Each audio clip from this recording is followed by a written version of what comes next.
Comme à chaque fois avec les animés de saison, nous avons forcément des suites plus ou moins attendues.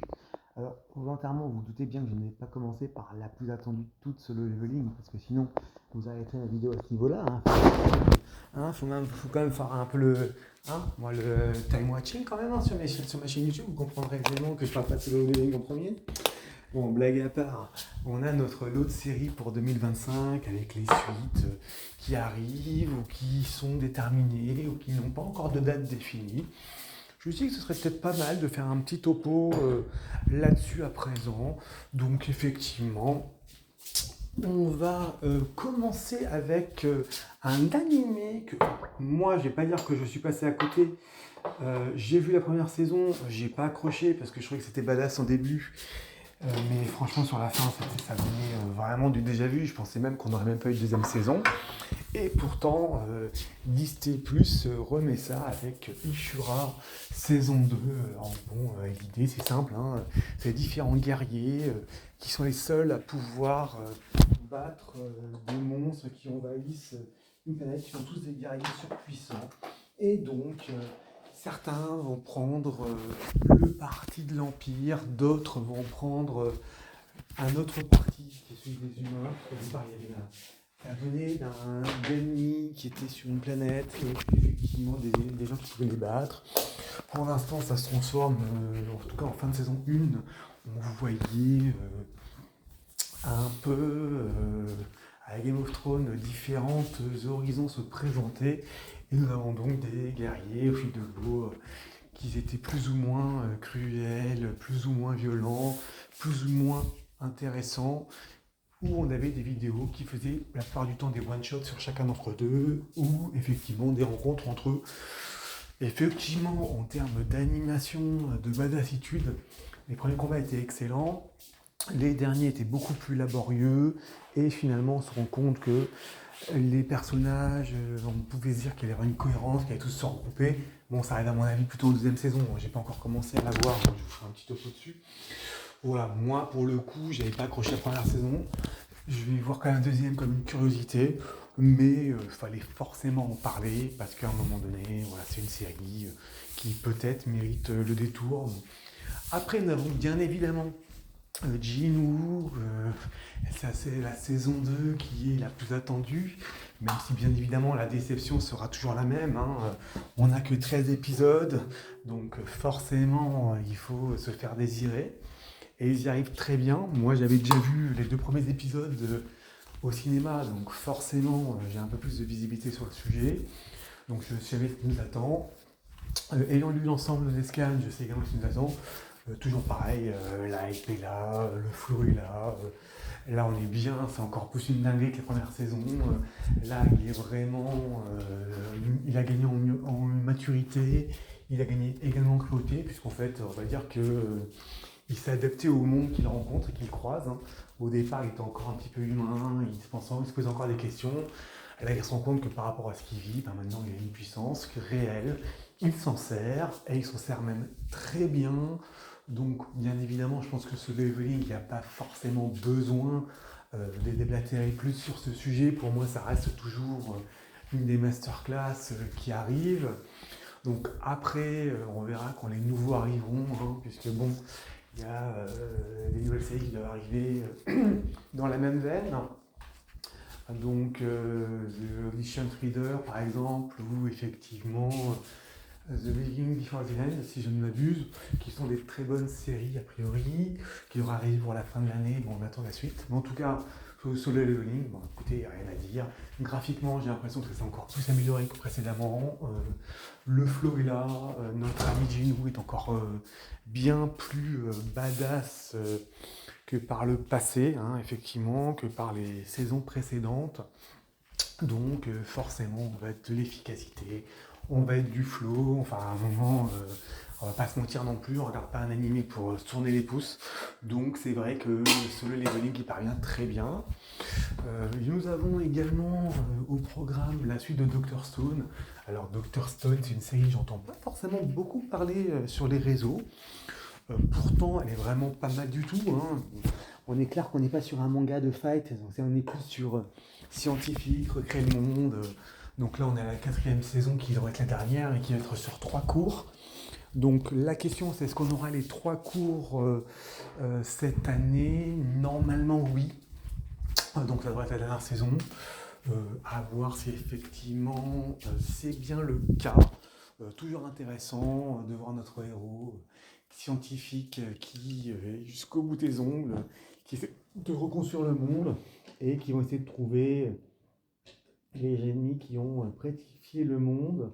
Pourquoi? Et donc il se retrouve que l'ennemi sur la Lune, et ils vont essayer de creuser, de faire en sorte de créer une navette. Bon, on est sur du bon délire. Moi, ça me plaît bien. Donc forcément, j'aime beaucoup parce que je trouve que c'est un peu plus délicat, qu'il y a vraiment un gros enjeu qui est de recréer le monde.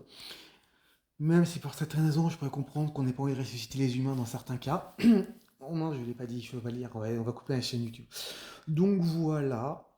Après, nous avons toujours dans les séries suites qui sont déjà sorties. Nous avons Unnamed Memory. La première saison, moi je l'avais bien kiffé parce que je trouvais que c'est une histoire d'amour sur un fond de fantasy, mais qui était très bien rendu avec de beaux graphismes, des petits aléas un petit peu imprévus. La deuxième saison, moi pour le coup, me semble plutôt mauvaise pour le moment. En tout cas, moins intéressante, moins intrigante, puisque chacun ayant perdu sa mémoire, en fait, c'est le couple qui essaie de se recreuser, de se reformer. Pour le moment, moins accroché qu'en première saison, hein, donc il faut aussi le dire. Et voilà, après, graphiquement, ça reste visuellement agréable, hein, même si c'est pas forcément une série performante avec de l'action tous les 2 secondes, hein. Nous avons toujours au programme des séries Harry Fureta. Alors, le deuxième cours de la troisième partie, qui est sur 5 épisodes, donc hein, ça va pas être bien long, hein, comme son nom l'indique, mais voilà, Harry Fureta, bon, en fait, c'est qui est tout double. Soit on aime, soit on déteste, hein, clairement. Donc, forcément, moi j'adore. Donc, non, en fait, non, je vais vous mentir, je n'adore pas. À un moment donné, Harry Fureta, la première saison, elle faisait vraiment très cliché. La deuxième, encore pire. La troisième, à part sur les derniers épisodes sortis, je m'ennuyais ferme. Donc effectivement, le mec qui effectivement était parti de rien, qui est devenu un super as avec des armes à feu, qui sont sortis et qui avait la capacité d'être forgeron, d'être artisan, il devient un monstre dans le jeu, donc dans un monde un peu de type fantasy. Franchement, il y a quelques combats sympathiques, sympatoches, mais voilà, moi pour le coup, pas de conviction particulière sur le sujet. Rifureta, c'est particulier, ça passe, mais ça reste dispensable. Nous avons, moi, mon must que j'adore, et que ça, je n'arrête pas de vous le dire, c'est Shangri-La Frontière, qui, pour le coup, comme je vous l'ai toujours dit, pour moi, est une série excellente. Et cette saison ne déroge pas à la règle. Enfin, déjà, la saison a commencé, même s'il y avait des épisodes un peu de réunion entre rassemblés, on a des derniers épisodes qui sont sublimissimes, ou là, le tout dernier qui est sorti, enfin maintenant l'avant-dernier qui est sorti, franchement, était très très bon, hein, donc dans l'épisode 39, j'étais vraiment pris au trip. Donc là, où il va tenter d'affronter un nouveau maître du jeu, enfin, il va essayer d'affronter un monstre unique du jeu. Alors, on devrait avoir 26 épisodes également, ou 24 épisodes, donc ça veut dire qu'il nous en reste encore une dizaine. Franchement, je me réjouis d'avance, je trouve que c'est toujours trop court, mais c'est vrai que les derniers épisodes, ou en tout cas plus particulièrement, moi je recommande visiblement, si vous avez du mal, je vous remets franchement, reprenez à partir de l'épisode, je vais vous dire 36, 37, 38, 39, c'est pas possible de ne pas être pris au trip, hein, donc toujours excellent. Nous avons les carnets de l'apothicaire.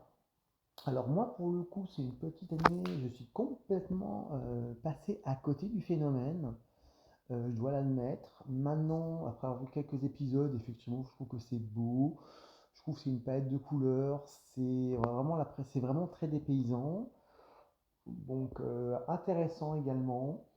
Et après tout cela, si j'en oublie pas d'autres, nous allons arriver sur l'ensemble des saisons suivantes qui n'ont pas des dates ou en fait qui ne sont pas sorties encore. On va voir la saison Fire Force saison 3 qui est attendue par un certain nombre de personnes. qui devrait sortir en avril, si je ne me trompe pas.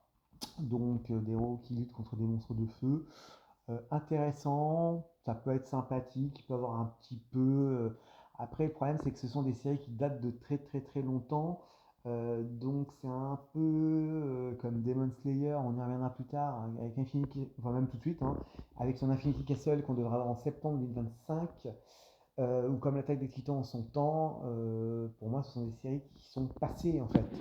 C'est-à-dire qu'elles ont tellement traîné la hype au départ, ils ont tellement fait traîner en longueur, bah, que finalement, en fait, ça reste des séries basiques, sans plus, voilà, sans plus de talent que ça.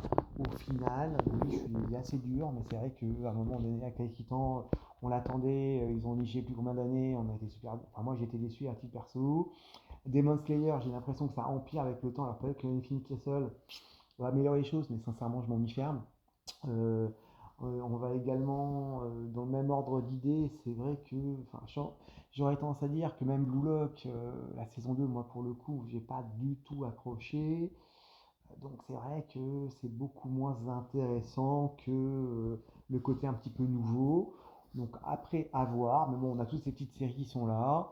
Maintenant, voyons cela. Et après, effectivement, alors si je ne me trompe pas, on va encore avoir My Hero Academia. Alors pas la dernière saison, mais Vigilant qui devrait sortir. Donc quelque part qui est un spin-off, ça, suite. Voilà. Qui devrait être aussi sortir fin d'année. Maintenant, c'est vrai que voilà, c'est l'ensemble des séries un petit peu remarquables. Alors après, j'en ai sûrement oublié un certain nombre de suites. Oui, il y a aussi Dan Machi, mais moi Dan Machi j'adore, donc forcément sur cette série je ne peux pas du tout être objectif puisque j'adore cette série, que la saison 5 j'ai été coupé dans mon élan, donc un peu déçu, même s'il reste que 3, 4 ou 5 épisodes, je suis super déçu parce que je voulais avoir une saison complète plutôt qu'avoir un quart de saison. Donc j'aimerais dire qu'on soit au prochain arc, que ça avance. J'ai peur d'attendre encore un an ou deux pour ça. Grosse déception, c'est que effectivement, on devait avoir, bah, de toute façon, quelque part, on avait pas mal de séries qui devaient sortir. Alors moi, Dragon Ball Daima, je fais mon bilan en fin d'année, mais sincèrement, les derniers épisodes, enfin dès que ce sera fini, mais les derniers épisodes m'ont vraiment déçu. Donc le départ, la hype était là, finalement elle a bien descendu. Et il y a la grosse déception, c'est Hell's Paradise qui devait sortir et qui n'arrête pas d'être repoussé. J'aurais bien voulu voir la saison 2 parce que j'avais bien kiffé. Donc voilà. Voilà un petit peu le tour de ce que je pouvais dire pour les suites pour les suites de séries qui sont arrivées ou qui devraient arriver. J'avais failli oublier des très bonnes suites qui arrivaient aussi, qui sont pourtant très importantes. On va avoir la deuxième saison, ou en tout cas la deuxième partie de Dame d'Adam qui devra arriver courant avril, il me semble, de mémoire. Donc là aussi, très belle réussite, commencée l'année dernière, qui, pour le coup, est excellente. Donc très très hâte. Donc ça aussi, c'est une de ces séries très très attendues. Et pour d'autres, on va également avoir Kaiju numéro 8 qui avait fait un super démarrage, qui s'était fait un peu désirer et qui va aussi arriver pour avril. Donc je pense que là, ça va satisfaire beaucoup de monde également. Donc je pense que là aussi, on a des grosses attentes. Ah, le problème des grosses attentes, c'est que voilà, ça met la pression. Mais Kaiju numéro 8 et Dan Adam, je ne serais pas surpris que ce soit encore des réussites pour la suite. Donc là encore, faut pas oublier. Là, je pense que j'ai fait le tour des séries suite pour cette année. Allez, j'en oublie une. Ne m'en voulez pas, je connais pas non plus toutes les séries, je connais que les séries qui me marquent un peu l'esprit. Et puis tenez-moi au courant si vous avez vu, si vous intéressez, si vous êtes d'accord sur ces séries. Et puis on continue, hein, parce que mes vidéos sont vues, je vous apprécie, je vous remercie. Par contre, pas d'abonnement, plein de personnes qui ne s'abonnent pas, qui regardent, donc abonnez-vous, ça coûte pas plus cher. Allez, à tous les amis.